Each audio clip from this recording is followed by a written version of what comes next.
Selamat pagi pemirsa, Al-Falah News kembali hadir di sela-sela Anda dan berita-berita terbaru, terhangat, dan teraktual. Bersama saya, Ahmad Fajar Rahman, Sabtu 15 Agustus 2020. Al-Falah News selengkapnya. Pemirsa, berita terbaru, lalu lintas di tengah pandemi COVID-19 ini terpantau lancar. Arus lalu lintas di Jalan Sumberadi Kebumen mengalami penurunan sejak terjadinya pandemik ini. Untuk berita selengkapnya, kita telah bergabung dengan rekan kami, Saudara Isfatul Nur Aini, yang sudah berada di Jalan Sumberadi Kebumen. Silahkan Saudara Isfatul, waktu dan tempat kami persilahkan. Terima kasih rekan Ahmad Fajar Rahman. Selamat siang pemirsa. Sekarang saya sedang berada di Jalan Sumberadi Kebumen. Di sini saya akan menginformasikan tentang perkembangan lalu lintas yang terjadi setiap hari di Desa Sumberadi Kebumen.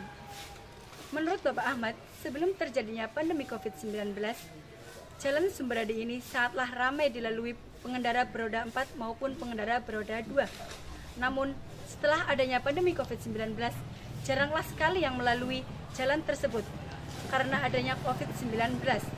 Selain itu, toko-toko dan supermarket di sekitarnya juga mengalami dampak dari COVID-19 tersebut.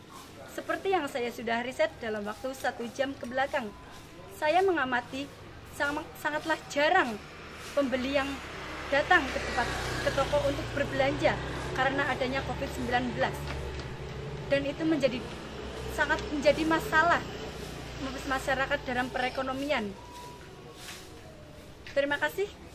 Itulah yang dapat saya sampaikan. Saya Isfatul Nur Aini dan rekan kameramen saya Muhammad Nur Wahid melaporkan. Terima kasih rekan Isfatul Nur Aini. Pemirsa, berita selanjutnya. Peningkatan imunitas tubuh tetap dilakukan oleh seluruh masyarakat Indonesia dalam melawan perang dingin pandemi virus corona. Salah satu cara meningkatkan imunitas tubuh masyarakat Indonesia adalah dengan olahraga, seperti yang dilakukan warga Desa Sumberadi, Kecamatan Kebumen, Provinsi Jawa Tengah. Untuk informasi selengkapnya akan disampaikan rekan saya, Saudara Siti Aminah. Untuk Saudara Siti Aminah, waktu dan tempat dipersilahkan.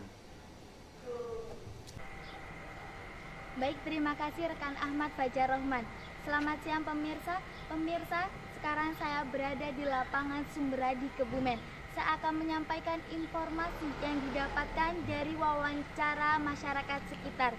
Dari Pusat Pemerintahan Kesehatan sudah sering dijelaskan bahwa meningkatkan imunitas tubuh begitulah penting pada saat pandemi sekarang ini, baik dari asupan makanan, olahraga, ataupun sekedar berjemur di bawah sinar matahari. Selain itu, mental atau pikiran juga perlu kita jaga karena sangat berpengaruh pada imun tubuh kita. Oleh karena itu, pemerintah sering sekali menganjurkan untuk tidak panik pada saat pandemi sekarang ini. Dan berita-berita tersebut sudah tersebar luas di kalangan masyarakat, khususnya di Sumberadi Kebumen ini. Di sini sangat antusias sekali untuk melakukan anjuran tersebut, mulai dari minum atau memakan yang bergizi, jika perlu menambahkan vitamin, dan berolahraga, baik olahraga ringan seperti berjalan kaki ataupun olahraga berat seperti berlari ratusan meter.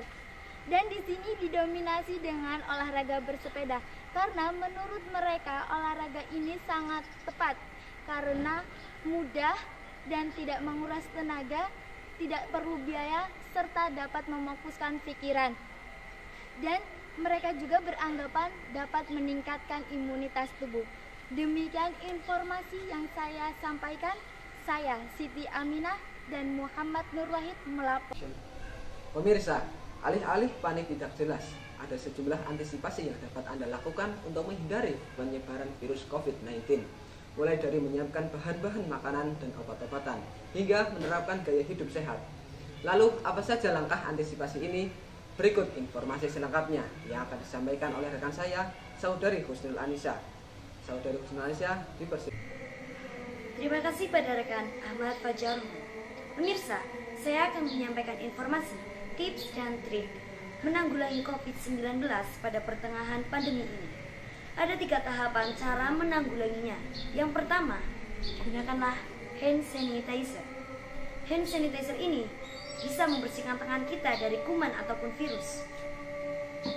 Organisasi kesehatan merekomendasikan penggunaan hand sanitizer ini sebagai alat alternatif kita ketika kita tidak menemukan air ataupun sabun. Tahapan yang kedua yaitu cuci tangan menggunakan sabun.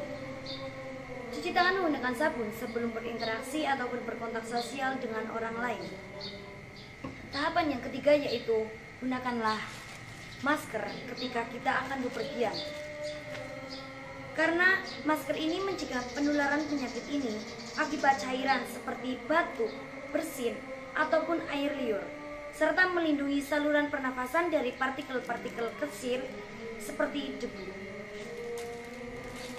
Itulah tahapan cara menanggulangi COVID-19. Demikian yang dapat saya sampaikan. Saya Husnul Anisa dan kameramen Muhammad Nur Wahid melaporkan. Saudara, dampak mewabahnya virus corona kini juga telah dirasakan oleh dunia pendidikan, keilmuan, dan dunia kebudayaan. Perserikatan Bangsa-Bangsa UNESCO menyebutkan hampir 300 juta siswa terganggu dan terancam hak-hak pendidikannya mereka di masa depan. Untuk informasi selengkapnya yang akan disampaikan oleh rekan kami, Saudari Karsina. Untuk Saudari Karsina, dipersilahkan. Ya, terima kasih kepada rekan Ahmad Fajar Rohman. Pemirsa, sekarang saya sedang berada di gedung SMK Al-Falah Sumberadi Kebumen.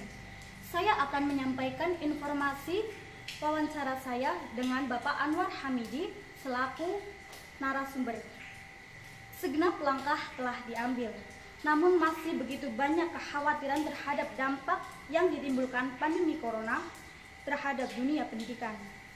Berikut dampak yang ditimbulkan pandemi corona dalam keberlangsungan di dunia pendidikan.